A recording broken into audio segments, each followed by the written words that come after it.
HLC, le carrefour des icônes.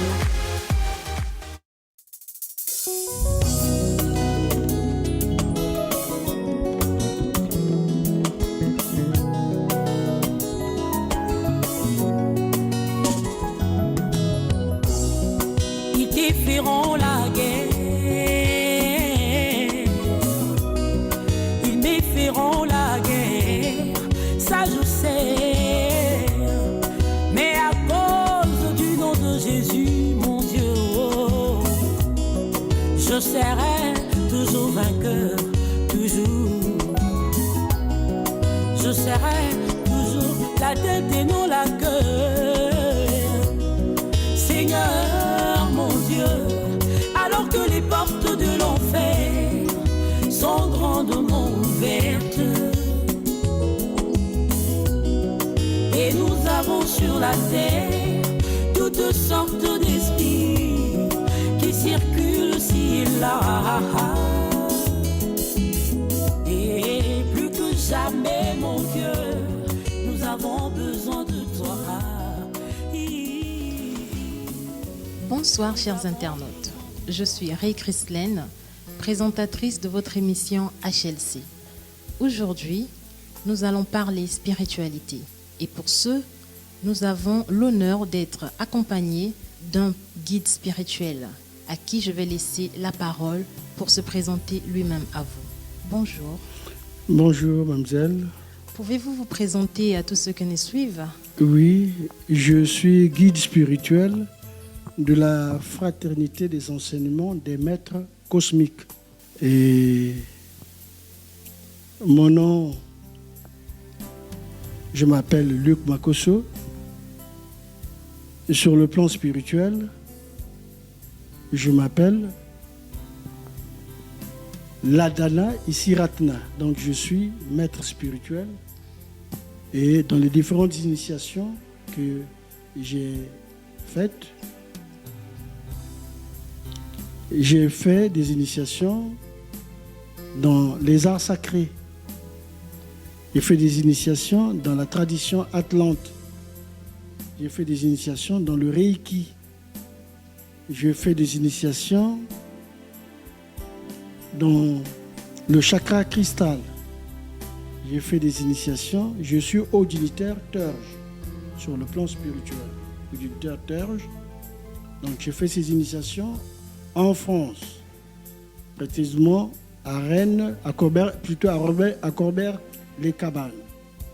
Corbert-les-Cabanes, au sud de la France. J'ai fait des initiations aussi à Gabourach, toujours au sud de la France, et j'ai fait des initiations à Montserrat, précisément à Barcelone. Et je suis allé à Rome.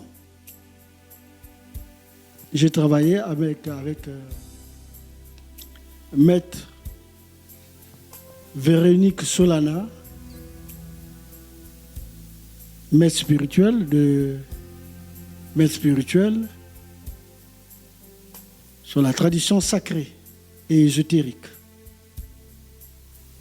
qui parcourt toute l'Europe, qui fait des conférences, qui forme des thérapeutes.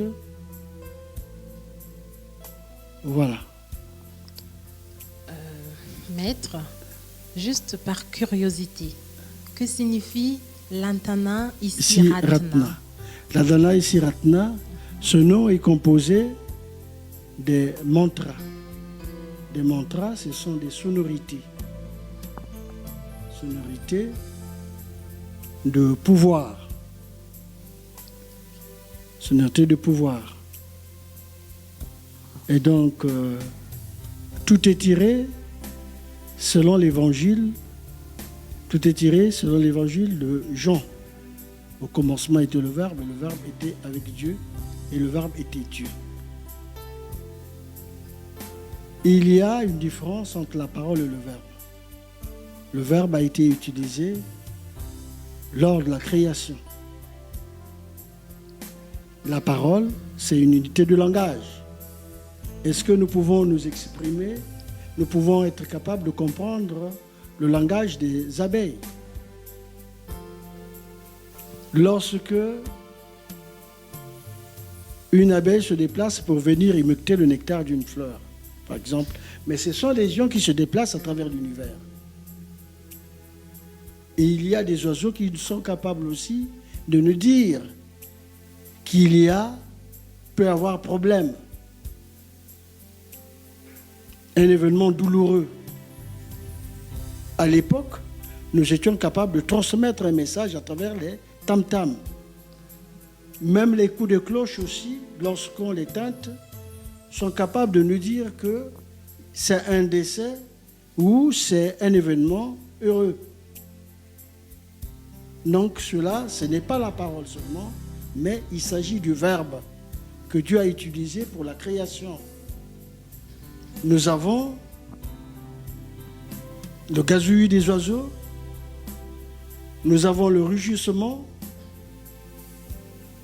il y a l'aigle qui crie, l'homme parle, mais toutes les créatures ont été, c'est Dieu qui les a faites, qui les a créées. Pour éviter la tautologie, c'est Dieu qui les a créées. Mais il nous a donné, à chaque créature, il a donné un langage spécifique.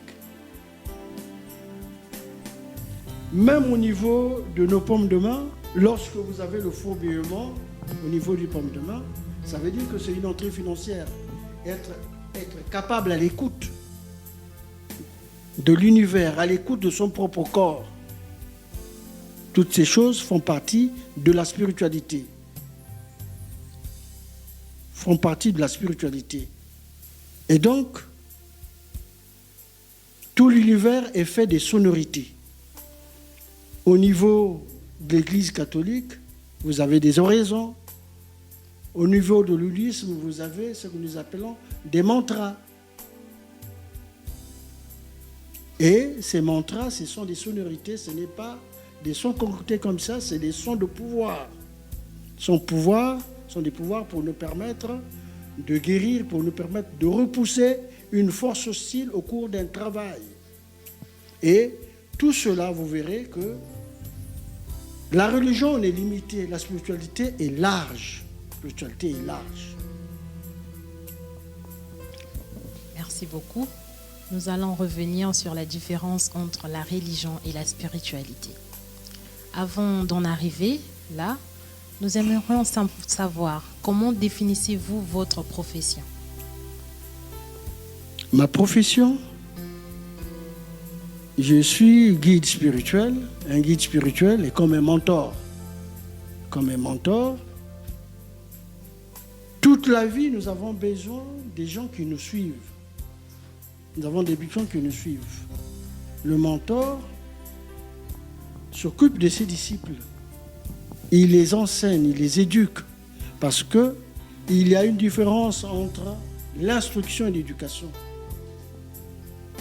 L'éducation, il s'agit de la formation du caractère. Et l'instruction s'acquiert dans les temples. Là, on vous forme pour la vie. Pour la vie. Et l'instruction, c'est ce que nous subissons à l'école. On est instruit, on passe des diplômes et tout ça. Mais on est formé. Mais on n'est pas toujours formé pour la vie totalement parce que en dehors de l'école, en dehors du travail, il y a d'autres choses. Nous avons besoin de cette instruction qui nous ouvre un spectre large sur le renoncement, sur l'abnégation, sur l'amour et sur l'humilité. On dit que c'est l'humilité. L'humilité précède la gloire. Et ce chemin, c'est un chemin sur lequel nous pouvons être laminés. Et toute notre vie est basée sur le sacerdoce, donc le service. Service à l'humanité souffrante. Service. On parlera de service. On parlera de service. Nous ne sommes pas des recruteurs qui viennent pour chercher de l'argent, mais nous nous mettons au service de l'humanité souffrante. Des gens qui sont malades parce que nous avons eu à maîtriser certaines thérapies et donc nous nous mettons à soigner en dehors de la prière. Nous pouvons, il y a des plantes que nous utilisons, il y a d'autres méthodes de guérison que nous appelons les soins énergétiques. Les soins énergétiques s'occupent spécialement des corps énergétiques. Donc il y a 7 centres d'énergie qui sont dans le corps de l'homme que nous appelons des chakras. Et les 7 centres d'énergie, nous pouvons facilement déceler une maladie. Nous pouvons déceler une maladie, et les maladies du corps énergétique, vous ne pouvez pas les soigner à l'hôpital. Le corps énergétique, il y en a. Nous avons le corps physique, le corps éthérique, le corps astral, le corps mental, le corps bouddhique, le corps causal et le corps atmique, qui sont des corps énergétiques. Et la spiritualité s'occupe des corps énergétiques. Aujourd'hui, avec les innovations de la science et de la technique, nous avons ce que nous appelons la méthode kirliane. Une méthode kirliane qui nous permet de voir les corps énergétiques. Il y a une photo sur le mur, vous pouvez la prendre, cette photo qui est en haut là-bas. Voilà, Alors, la spiritualité s'occupe de ces différents corps. Nous ne sommes pas des gens qui tâtonnons, mais nous savons, lorsqu'un malade arrive, commencer à faire le ressenti, faire un diagnostic et s'occuper du corps. Et dans ce genre de travail, vous passez par les différentes étapes. Vous avez le désenvoûtement, la purification.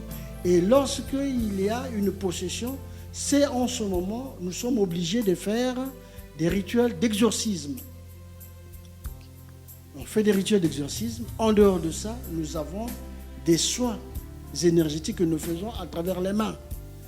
Parce que ces mains ont été consacrées et tout notre corps est consacré, donc mis au service.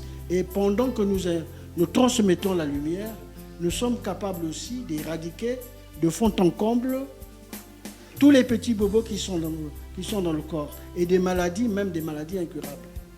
Parce que nous travaillons avec le flux vital, que nous appelons le flux divin, en d'autres termes, que nous appelons le Saint-Esprit.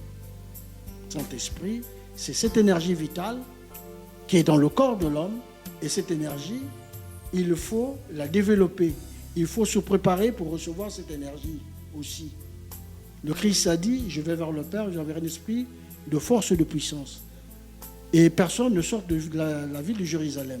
Ce n'est pas la ville, mais c'est de demeurer dans une communion fervente avec Dieu.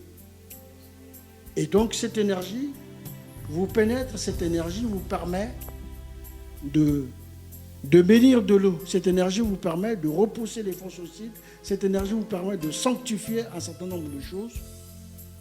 Vous les consacrez. Donc, c'est à travers cette énergie que nous recevons du flux divin, cette énergie que nous appelons le Saint-Esprit. Alors, la spiritualité, nous parlerons de l'énergie. Tout est énergie sur le plan spirituel. Le corps de l'homme est une énergie.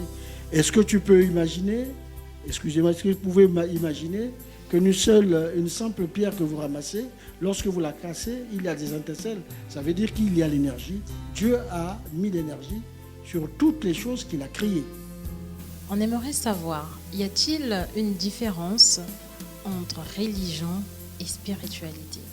Oui, la spiritualité, elle est plus vaste. Plus vaste parce que le Christ a dit, mes frères, ce sont ceux qui sont en train de faire la volonté de mon Père. Nous sommes au Congo. Tout ce dont nous connaissons, c'est le catholicisme. Mais en dehors de ça, il y a le jaïnisme, il y a des soufistes. Le soufisme plutôt, il y a le bouddhisme. Donc il y a plusieurs courants spirituels. Et Dieu en a envoyé des avatars. Qui sont venus à des moments précis pour éclairer l'humanité, pour sortir l'humanité de son état d'animalité. Oui, le Christ, c'est le plus grand maître de l'humanité, qui a donné sa vie en rançon pour l'expiation de nos péchés. Mais, en dehors du Christ, il y a eu d'autres avatars, d'autres messagers qui sont arrivés. Bouddha, Krishna, Orphée, Pythagore, Platon, Hermès Thoth, que nous appelons encore Hermès Trismégiste. Trismégiste qui veut dire 3 fois mystérieux. Donc, nous pouvons ici, par un revers de main, on ne connaît pas le bouddhisme, on ne connaît pas toutes ces choses, mais non. C'est des courants spirituels, il y a eu des avatars qui sont venus à des époques précises, qui sont venus pour éclairer l'humanité, qui sont venus pour sortir l'homme de son état d'animalité. Et donc, tous ces maîtres spirituels, nous les connaissons. Et donc, c'est pourquoi la spiritualité est plus large.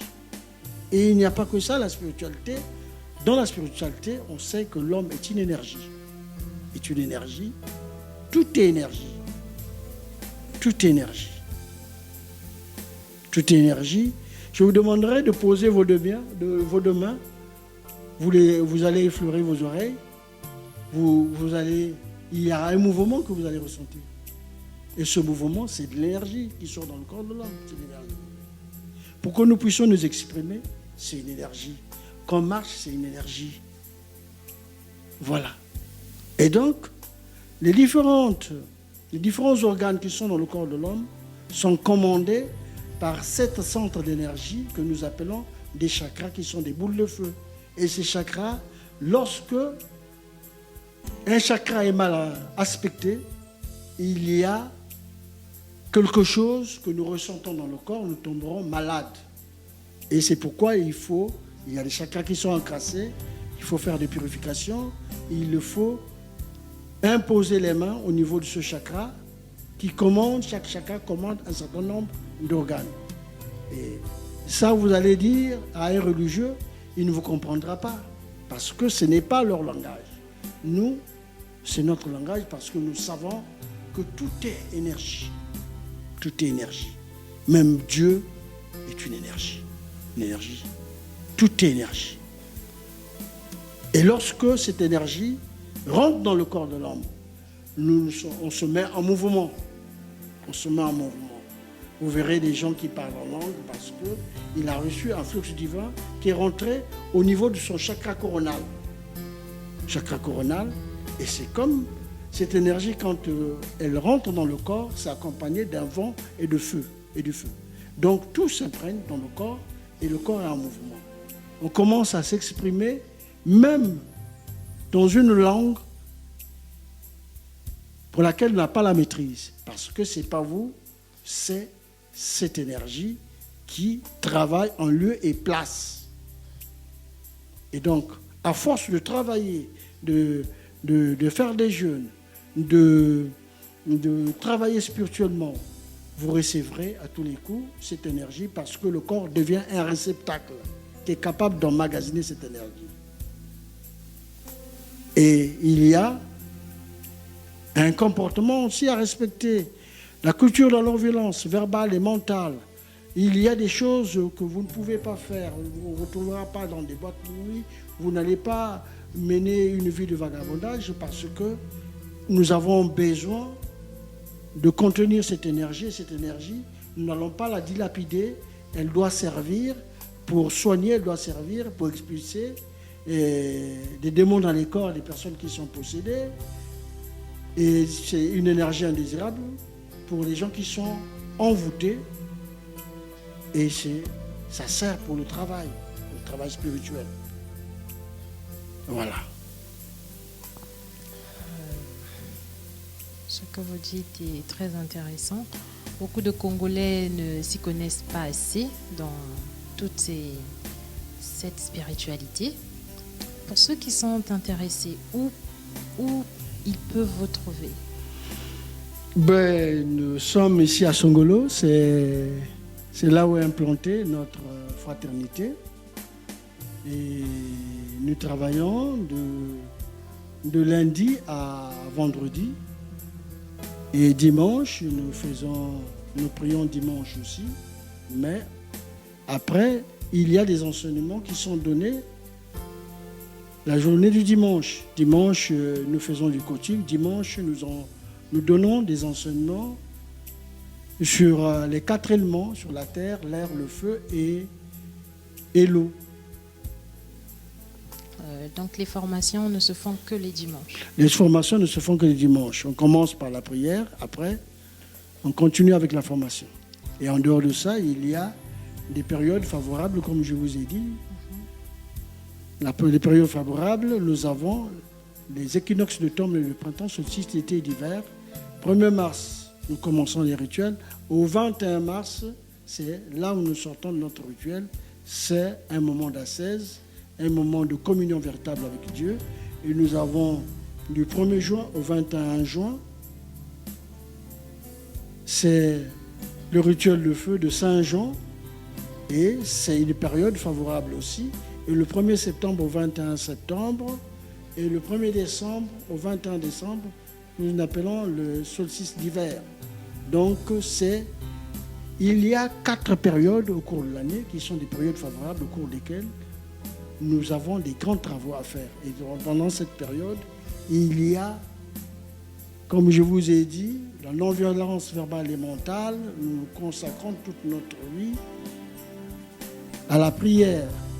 Donc il y a certaines choses qui sont interdites parce que ça nécessite des conditions de pureté. Nécessite des conditions de pureté. Conditions de pureté.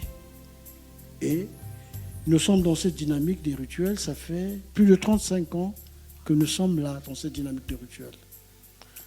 Quel type de personnes recevez-vous? De quelle religion sont-ils? C'est une fraternité.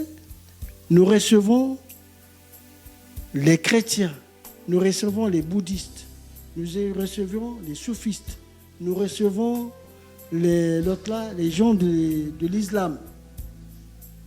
Nous recevons tout, nous sommes ouverts. Parce que nous ne pouvons... Je vous ai dit que nous faisons de la spiritualité. Donc, c'est ouvert. C'est ouvert. C'est ouvert. Et aujourd'hui, même l'Église catholique s'ouvre à l'écuménisme.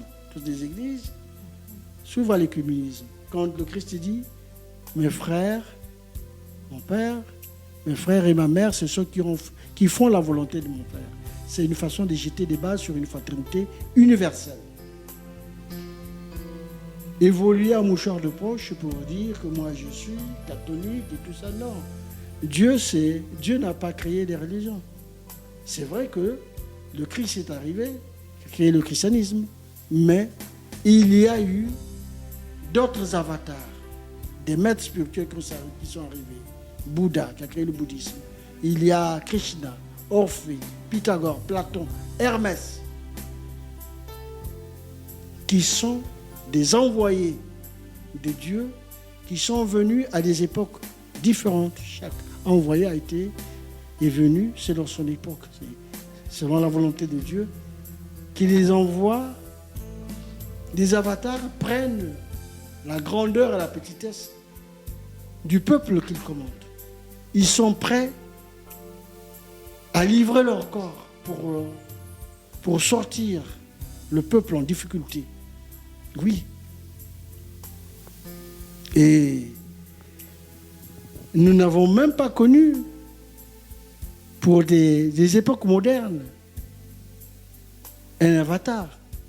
Je vous dirais que Mandela, c'est un avatar. Oui, bien qu'il n'a pas créé de religion, mais appuie sur ses épaules toutes les difficultés d'un peuple, parce que le fait d'avoir été en prison pendant des années, et c'est cela qui a conduit à la liberté de ce peuple qui était un peuple qui était en difficulté. Voilà. Ça nécessite une grandeur d'âme. Ce n'est pas donné à tout le monde. Livrer son corps pour sauver tout un peuple. C'est une grandeur d'âme. Et chez nous ne sommes pas perspicaces aussi. Il y a eu des Tipavita qui est arrivé qui est passé à une certaine époque, mais c'est a donné sa vie à une époque où c'était une époque coloniale. Elle était brûlée. Et donc, c'est des envoyés que Dieu envoie, qui viennent pour sauver, qui viennent pour aider l'humanité qui est en souffrance. Merci beaucoup. Au Congo, ce domaine n'est pas vraiment épanoui. Quelles difficultés rencontrez-vous avec la mentalité de notre peuple? La mentalité de notre peuple paraît encore une mentalité archaïque parce qu'on ne connaît pas les maîtres. Et nous sommes traités de magiciens. On est traités de magiciens, donc ils ne nous connaissent pas. Ils ne connaissent pas. Et petit à petit, aujourd'hui, avec les changements qui s'opèrent, aujourd'hui, il y a des réseaux sociaux, les gens sont en train de se faire connaître. Il y a des maîtres, les maîtres, il y en a au Congo. Rama est un maître, il y en a plusieurs aujourd'hui, il y en a qui s'expriment.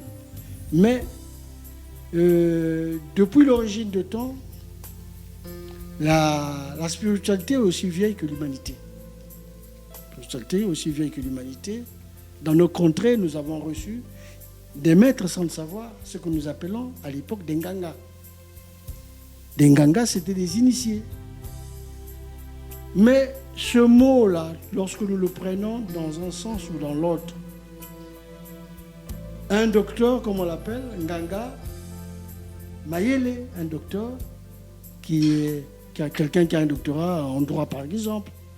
Le médecin, on l'appelle Nganga aussi. Et le pasteur, comment on l'appelle? Nganganzambi. Nganganzambi.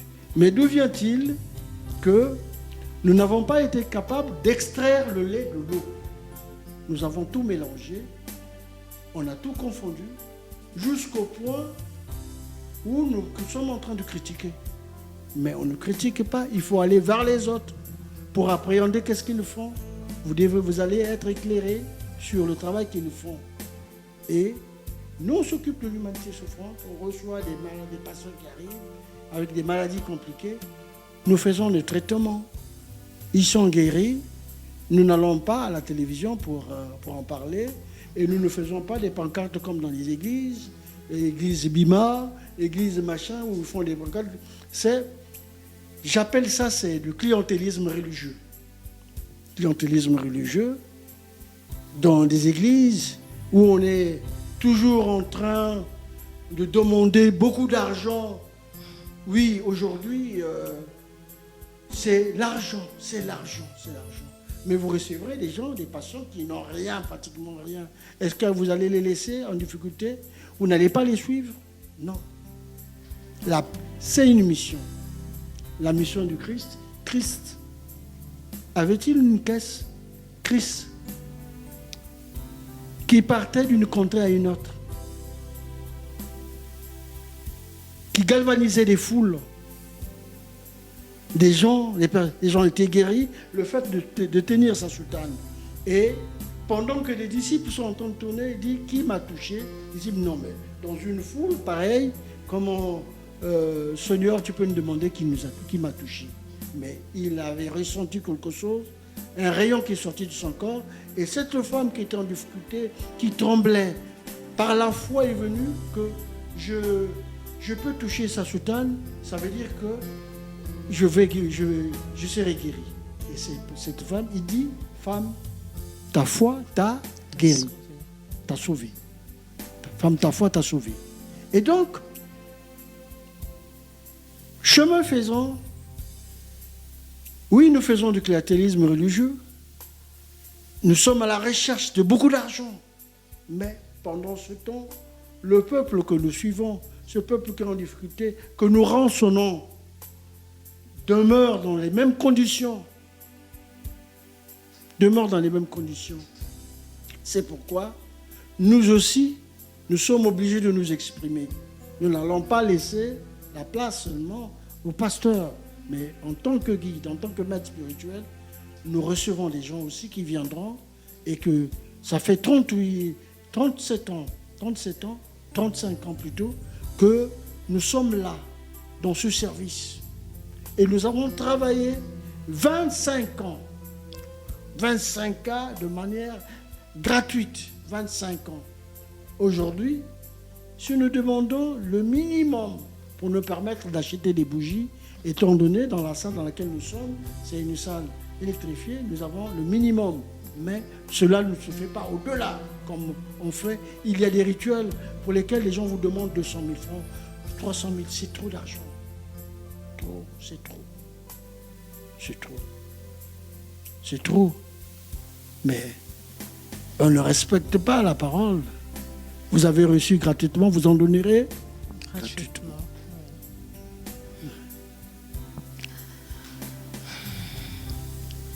Nous avons une toute dernière question. Certains internautes nous ont écrit et en tant que guide spirituel, ils aimeraient savoir quelle différence y a-t-il entre un guide spirituel et un pasteur, parce que les pasteurs aussi s'appellent guides spirituels. Oui. Quelle différence pouvez-vous faire entre un guide spirituel formé comme vous et un pasteur qui sort d'une église? Le pasteur gère une paroisse. Gère une paroisse. Le pasteur gère une paroisse. Nous, guides spirituels, tout à l'heure, je vous ai parlé, c'est comme un mentor qui vous suit. Et nous sommes dans une dynamique des rituels. Dynamique des rituels. Et nous nous mettons carrément au service de l'humanité souffrante. Nous mettons carrément au service de l'humanité souffrante. Et donc, notre vision est plus large. Vision est plus large. Il y a des églises qu'on vous dira qu'on n'utilise pas des plantes. Nous utilisons des plantes. Nous faisons, on fait de la médecine spirituelle. Médecine spirituelle, nous savons que le corps est une énergie et lorsque une personne est malade, nous savons qu'il y a des centres d'énergie qui sont dans le corps de l'homme que nous appelons les chakras. Il y a au total 7 centres que nous pouvons activer. Nous pouvons activer pour soigner un malade. Et nous faisons, chez nous faisons des bains de vapeur, ces choses sont interdites au niveau de l'Église. Choses sont interdites au niveau de l'Église. Il y a même certaines églises que vous n'avez pas le droit de faire un exorcisme. Il faut écrire à un patron qui vous donne le droit si vous pouvez faire un exorcisme. Non. Une personne qui est malade, est-ce que le Christ s'est occupé? Il y a des gens, des aveugles qui venaient pour le voir. Aussitôt, ils prenaient la boue, ils mettaient sur les yeux. Et puis, le garde. Donc, nous ne sommes pas tenus à une sorte d'établissement. D'établissement qui vous donne des ordres, qui vous donne... Non. C'est vrai qu'il y a une organisation interne. Moi, je suis guide et j'ai formé des prêtres et des prêtresses qui sont là, qui ont subi des initiations qui ont été ordonnées. J'ai même ordonné des Français. J'ai ordonné des Français et des Français, j'ai ordonné aussi des Espagnols qui sont arrivés ici, qui ont pensé qu'il fallait venir se faire donner au Congo. Et qu'est-ce que nous leur avons donné? Nous leur avons transmis la tradition Luango. Nous leur avons transmis la tradition Luango. L'Église, ce ne sont pas les Européens qui nous ont amenés. Nous, on croyait en Zambian-Pungu. On croyait en Zambian-Pungu.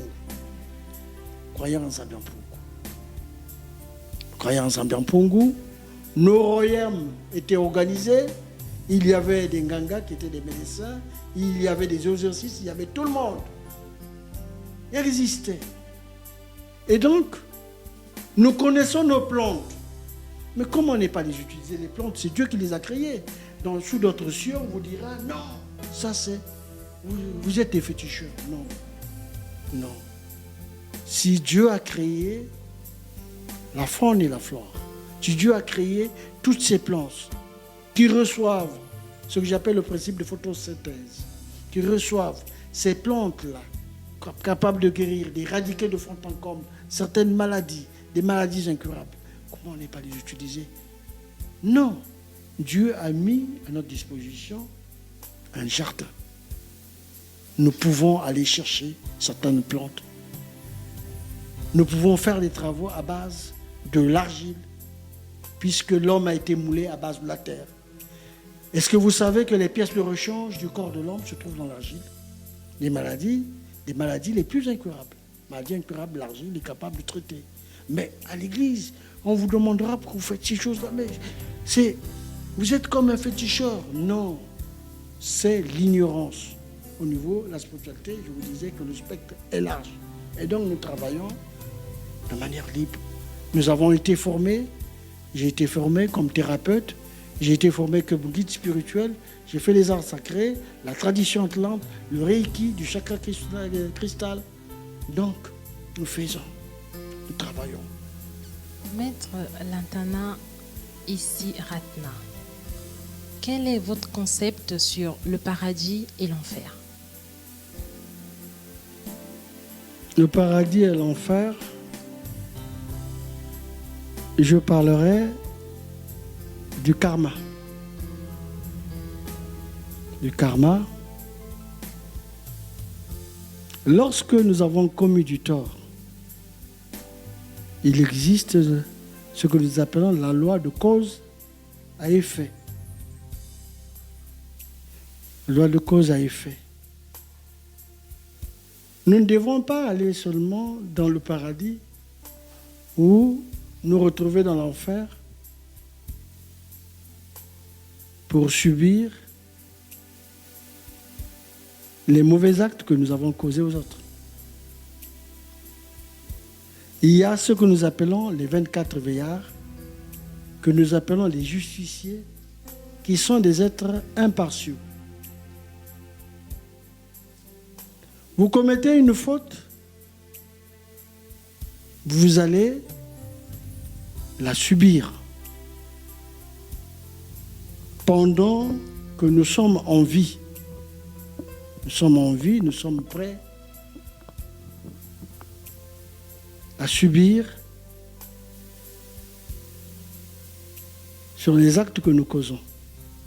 Alors, l'idée du paradis et l'enfer, quelqu'un qui se dit « je peux passer tout mon temps à faire des bêtises, à commettre, parce que ce n'est pas dans cette vie que je vais vivre les difficultés ». Cela n'apporte pas l'épanouissement de l'homme, ne fait pas réagir la divinité qui est en lui. Nous devrons apprendre à nous améliorer. Parce qu'en nous, ce que nous appelons, il y a des monstres intérieurs. Monstres intérieurs qui nous poussent à commettre beaucoup de bêtises, qui nous poussent à commettre beaucoup de fautes. Alors, l'idée du paradis et de l'enfer,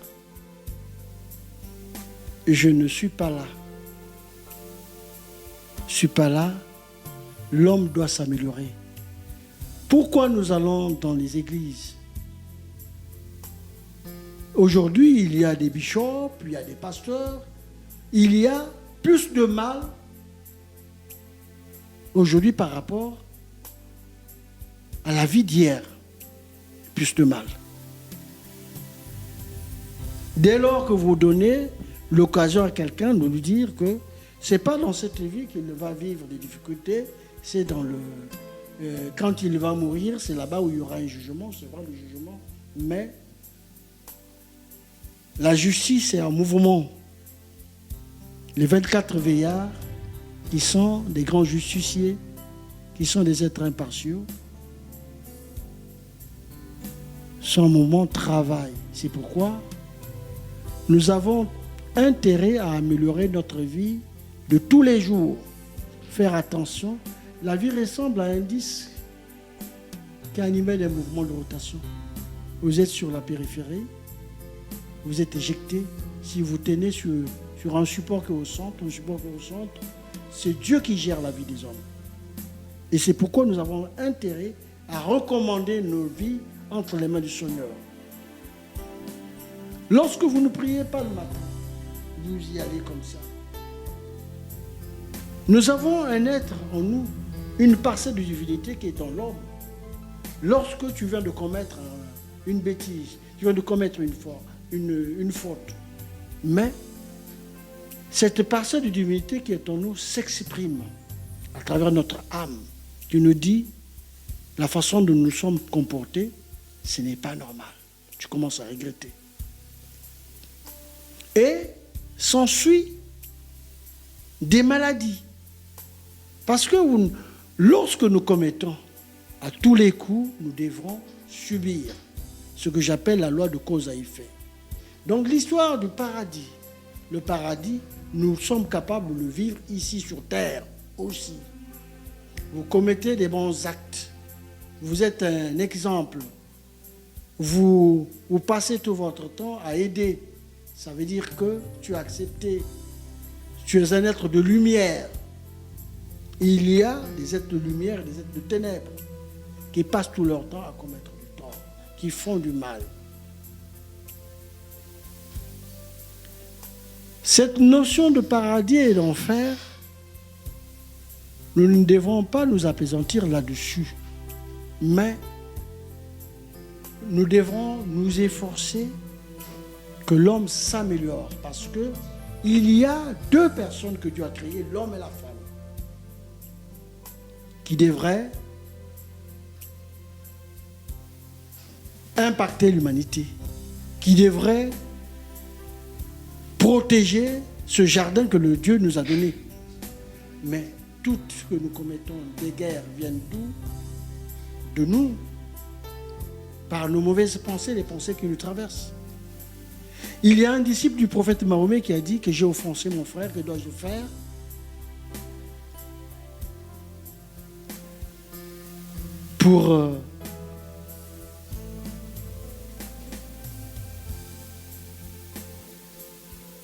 Que dois-je faire pour améliorer la situation? Le prophète Mahomet lui dit, va ramasser des plumes des oiseaux et pose chaque plume au seuil de chaque porte. Et demain, tu vas repasser pour rechercher ces plumes. Le lendemain, quand il est passé, toutes les plumes se sont envolées. C'est comme la parole. La parole, pour moi, la parole est le commencement du malentendu. Puisque nous ne savons pas parler, nous pouvons frustrer. C'est pourquoi, tout à l'heure, dès le départ, je t'ai parlé du verbe. Le verbe est créateur. Le verbe est constructif. Donc, commençons à bien parler et commençons à éradiquer de fond en comble les monstres intérieurs qui sont en nous. Parce que nous allons chercher le diable, mais le diable est là en nous, par notre façon de voir les choses, par notre pensée, parce qu'il y a des vices. Tout le temps, nous demandons pardon, mais nous commettons beaucoup de fautes. Les églises aujourd'hui, il y en a plusieurs partout. Donc, tous les 100 mètres, tu retrouveras une église. Est-ce que les gens ont changé? Nous sommes en train de nous entretuer. Il y a des bandits de grand chemin qui rentrent, qui font des braquages, qui rentrent dans les maisons, qui tuent. Alors, est-ce que Dieu s'est détourné des hommes? Non. C'est notre mauvaise façon, c'est notre cupidité, notre égocentrisme, le manque d'amour véritable. Parce que tout à l'heure, je t'ai dit, la différence entre un maître spirituel et maître spirituel, on ne les fabrique pas. C'est des envoyés de Dieu, mais on les envoie sous l'effet de plusieurs incarnations. Parce que l'homme est appelé à s'améliorer. Et quand il grandit spirituellement, quand il les élève spirituellement, il doit développer l'abnégation, le renoncement, l'humilité, l'amour, qui sont des vertus cardinales. Lorsque vous avez l'amour à un degré élevé, vous êtes incapable de tuer même une mouche. À plus forte raison, faire mal à une personne, vous savez qu'en lui, il y a la divinité qui est en lui. C'est Dieu qui l'a créé. Comment allez-vous détruire une vie? Donc la notion du paradis et de l'enfer, je ne suis pas sur cette notion-là. Je sais qu'il y a les 24 veillards qui sont des êtres impartiaux, qui sont des grands justiciers, mais nous devrons marcher sur la loi de cause à effet. On doit savoir, on doit fuir le mal, parce que si je fais le mal, j'attire le mal. Je suis obligé de le payer. Si vous-même, vous ne pouvez pas le payer, un membre de votre famille est capable de le payer. Voilà. Donc, la notion du paradis, oui, le paradis existe. Le paradis existe. Le paradis existe. Mais nous sommes capables de vivre le paradis ici, sur terre. L'enfer aussi, nous pouvons le vivre ici sur terre. Vivre sur terre.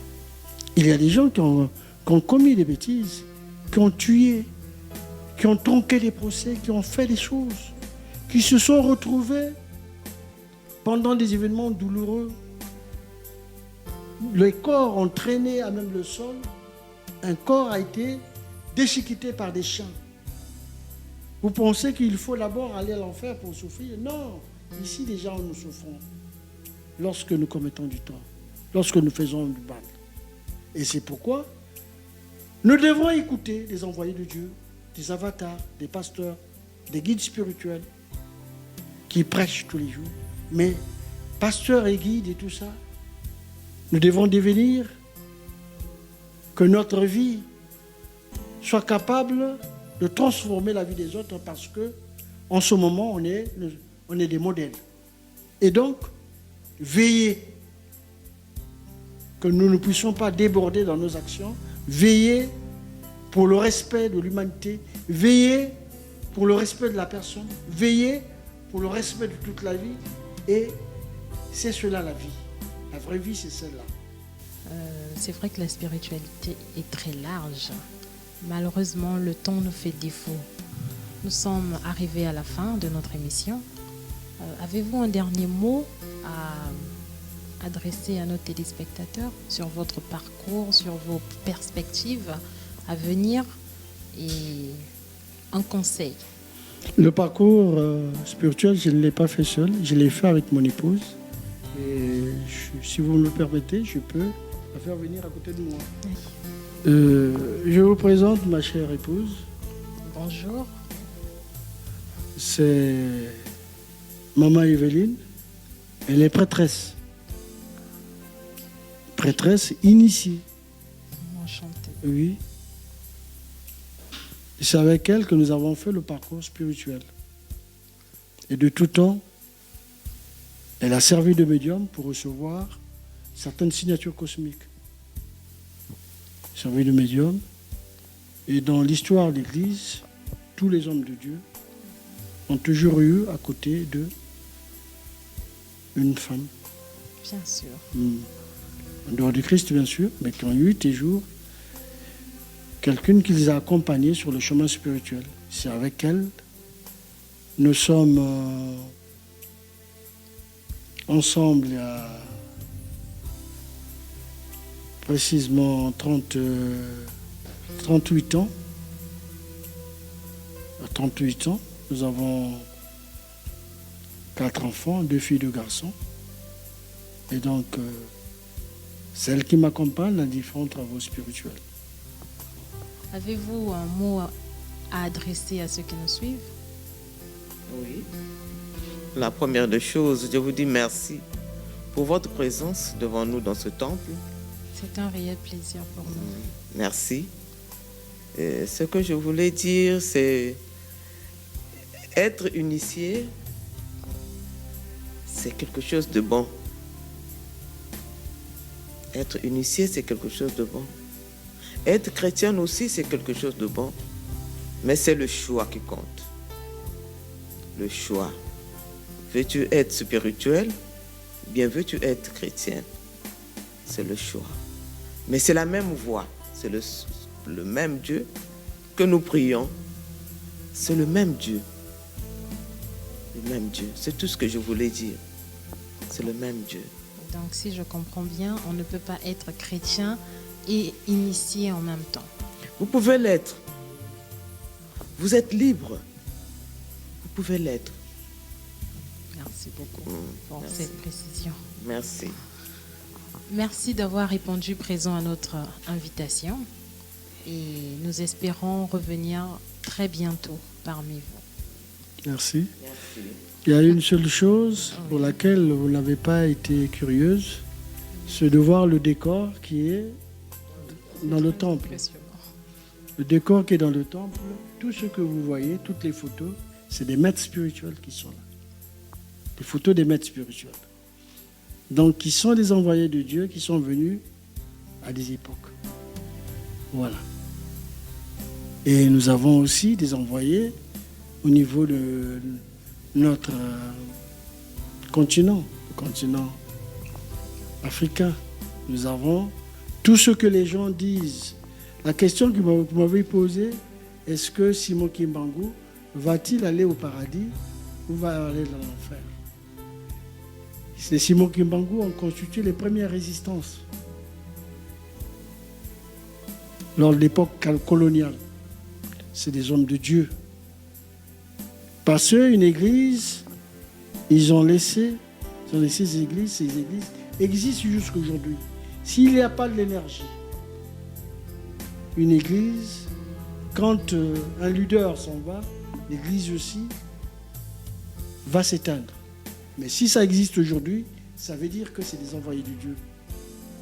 Et nous pouvons les invoquer, toutefois dans les différents travaux, la même façon dont nous invoquons les Saint Jean, Saint Christophe et tout ça, nous pouvons appeler Simon Kimbangu. Vous m'avez posé la question si les Kimbanguistes, non, les, comment ça s'appelle l'église là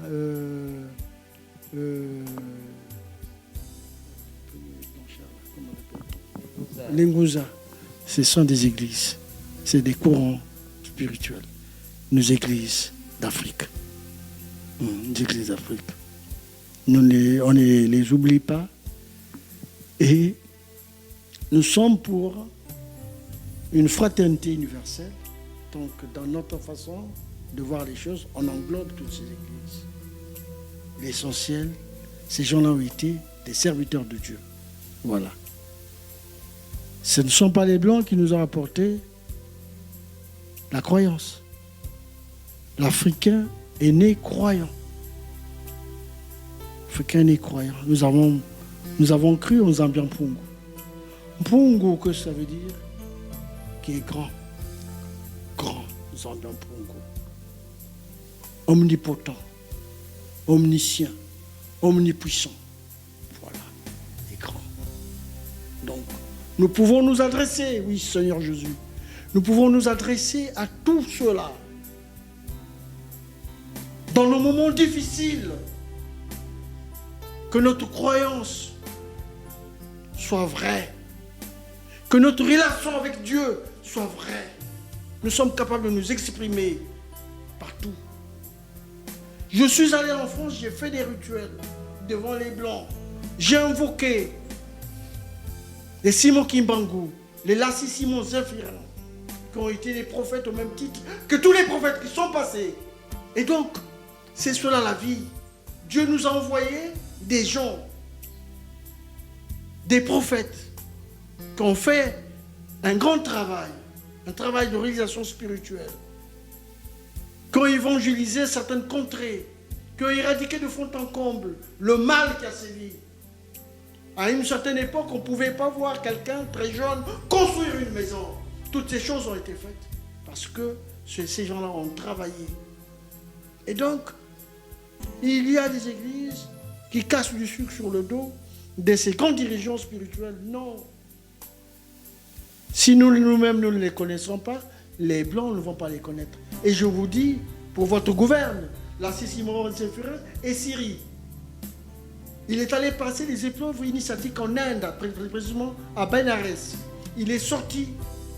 Syrie, celui qui a remporté les épreuves initiatiques. Il est Syrie, ça veut dire Seigneur roi des Indes. Simon l'Assise-en-Furin.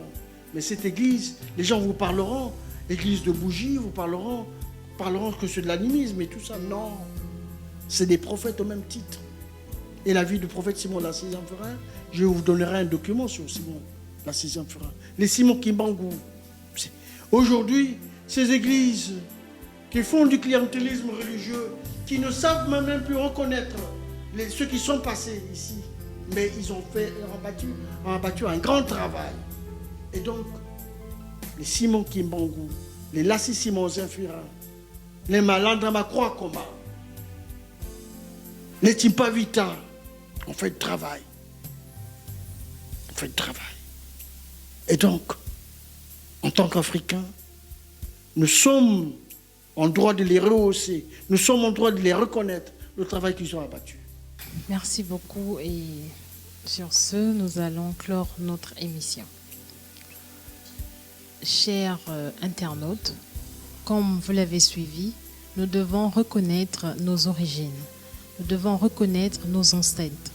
Nombreux sont passés et ils nous ont laissé un message de vie.